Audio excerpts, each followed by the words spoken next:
Missouri, and it's crazy because they're a team that's beating Florida and Kentucky, but loses to some of the lesser teams in the conference. Yeah, I mean, obviously, very capable team. They're long, they're big. They have shot makers. Dangerous team, could beat anybody. They've shown at times that they could get wins at home, and shown at times they can play well on the road. So, be a fight, be a physical game. We just got to worry about playing our best basketball, obviously. And usually things work out when we do that. You spend more time talking about your team since Saturday than your next opponent?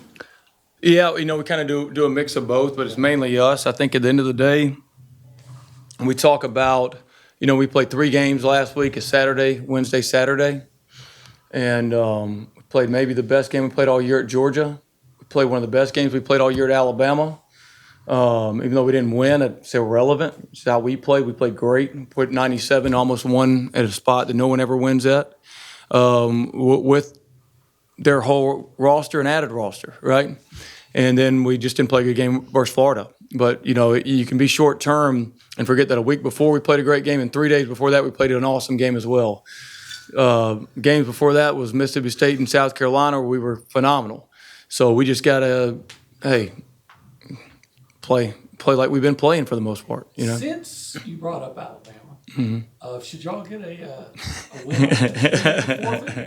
They play with an illegal player. So no, I can't comment on it. I jokingly say this in every single way. So don't take one part of what I'm about to say, because I don't want no social media wars. A complete joke was, I don't want anything to be counted against an ineligible player. I just want his points not to count. And I think he scored like five or six on us, so we win. That is a joke. So nobody get out there where we have death threats going on. That's not it's not for me to decide. Is the reality of it. Yeah. But to that point, when the committee looks at that game in the future, do you hope that is factored in when kind of looking at resumes and everything? Well, the you hope it's got to be, but we're trying to compete and try to get the best seed for the SEC tournament. We'd love to get the 1 seed. We'd love to go try to win the league, right? We know that. I'm not talking about Alabama. I don't care about Alabama. How do they make it right for us? How is it made right for us? Right? That's the only case. I don't. They could do that. That's not my deal. How's it made right for us? Because they're not going to be able to play with their full roster against the other teams when we had to play against their full roster. And that's just that's something that, you hope, I don't know how that's made right for us. And for the NCAA tournament. And also, obviously, people say for the NCAA tournament, well, we got to look at this for the NCAA tournament that, you had to play against a team at full strength in that regard. But let's just throw out the NCAA tournament. Let's talk about the SEC race and the SEC seeding in a pursuit of a regular season, competing as high to try to win the SEC. You certainly that playing those guys at full strength, and they're not able to play other teams at full strength. That's a disadvantage to us. We know that. So. When you look back at the Florida game and you look at the first half film or whatnot, how do you kind of diagnose what was going on with the shooting, and how do you prevent another 0 for 23 streak again moving forward?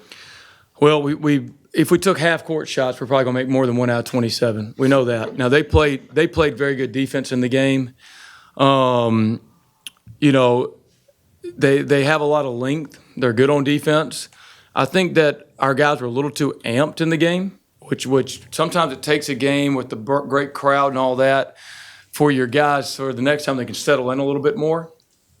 But you got to just focus on getting the right shots. Early, it's not so much the open shots that we missed, but what about the shots that we got blocked that we could have dropped it off to somebody? What about the 2-on-1s that we threw out of bounds? What about the missed layups that we had? So besides those, we missed several layups, had several 2-on-1s that we didn't convert. And, it was an 11-point game at half. And not only when we were missing those shots and they're blocking it and we're going to shoot a layup and be soft and just fall down, they got a 5-on-4 going the other way. So we spotted them, 6 points there on shots we should have been able to finish, and maybe we go into halftime with a lead. I dang sure know this, the physicality of that game, we came out there physical as you can be.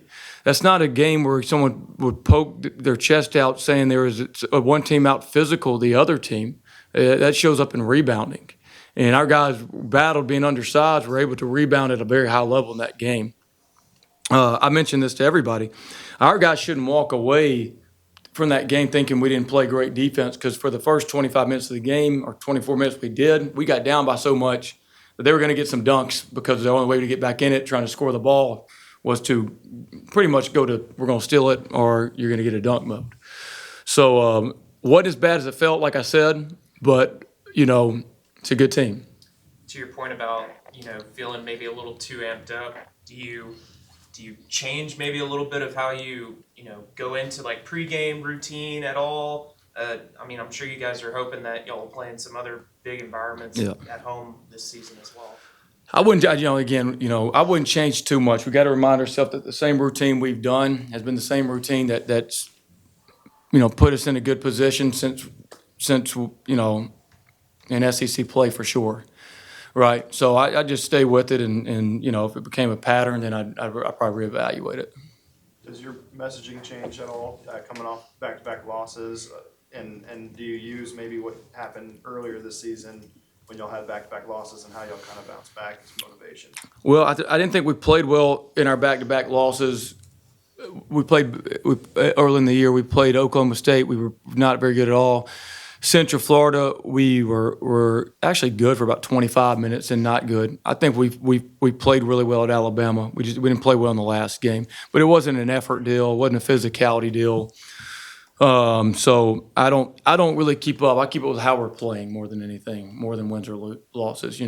So I'd stay with what we got, and knowing that we have to have the humility as a program to know that just like every other team, every night's not going to be perfect.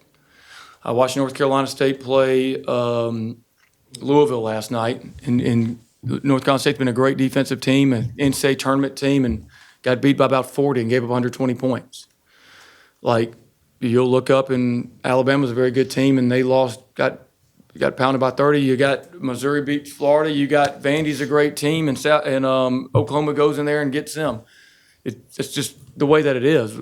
You got to understand that, how could this happen to us where we can't make a shot? That's what it is. We got to have the humility to understand that and know that the SEC, the SEC race, man, it's a gauntlet, and you got to have perseverance to keep going and get to the next game. When you look at eligibility stuff, just going back to that real quick, how much of a topic of discussion is that among other coaches that you maybe talk with right now? And just, are there any things that you guys are talking about trying to fix or change as it currently stands? With the eligibility stuff? Yeah. There'll be topics in the offseason. I think the biggest deal with eligibility when it gets down to all this stuff is these ideas that people have, they're to take up in the offseason, right? That's where you take it up. It's like if we think, for example, if we think that, and you're asking the question about discussing it or implementing it, if we think because we can make a lot of threes from 30 feet, and yet they're giving people 3 points because they can make three-pointers at 23 feet, why can't they be 4-pointers at 30 feet? We'll use it as something after the season we talk about. We're not going to go in the middle of the season and say, well, we feel that they're making 23-footers, so let's make these worth 4 points all of a sudden in the middle of the season, right? It's just, that's not how it works. You go to the end of the season and we discuss that, and then everybody kind of votes on it, and then we go from there. I guess kind of though, is it tough when some of that bleeds through into the season, throughout the middle of the season? Well, is anybody, you got to have clarity on whether it's rules, whether it's who you can recruit. There has to be clarity, like the Europeans, for example, right? Everybody knew the Europeans were going to be eligible to come over here. We knew that in the recruiting cycle. Every coach knew that. Everybody knew that. So therefore, everybody got to recruit the Europeans, right? So that was, to me, very fair. We all knew it. So that's what's got to happen, you know, with any rule change. And I'm not talking about any specific team. I don't want, you know, I don't want anybody crying out there. That's not what I'm saying. I'm just talking about in general, right? There's got to be clarity with what you do where everybody has the ability to be playing on a level playing field, right? And that usually is done in the off season, so everybody has clarity going into the next season. Why is it that European players who play professionally are eligible? What's the difference? Do you know? While they're eligible? Why they're eligible as opposed to what Alabama? Yeah. Okay, well, first off, it's the rules are clear about the NBA draft, right? So I'm not saying, and then the nature of the European system is totally different than here. There's no high schools. They come up in the farm system in a pro style farm system, right? They play for that club coming all the way up. So they're essentially, as soon as they start high school, they're kind of a pro in that regard, right? And that's why. Now, someone could argue, well, that, and I'm not disagreeing or agreeing that, hey, well, these people are eligible. Why can't we do this for these players or this for their players? They're, you know, well, okay, that's something to talk about. And then after the season, we should talk about it, you know? Anything else for Coach? Was there any conversation with the league officer or anything about what happened after the game, or is that pretty much just put to bed?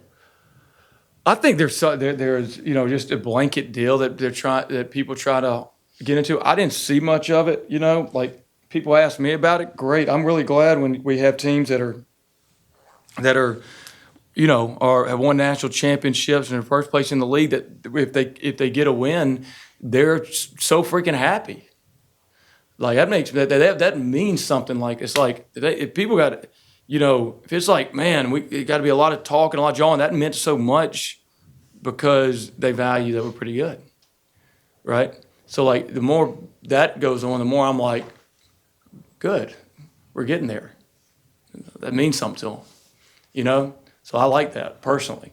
You know what I'm saying? And but you know, we'll be good. Be good. All set? All right, thank you guys. See ya.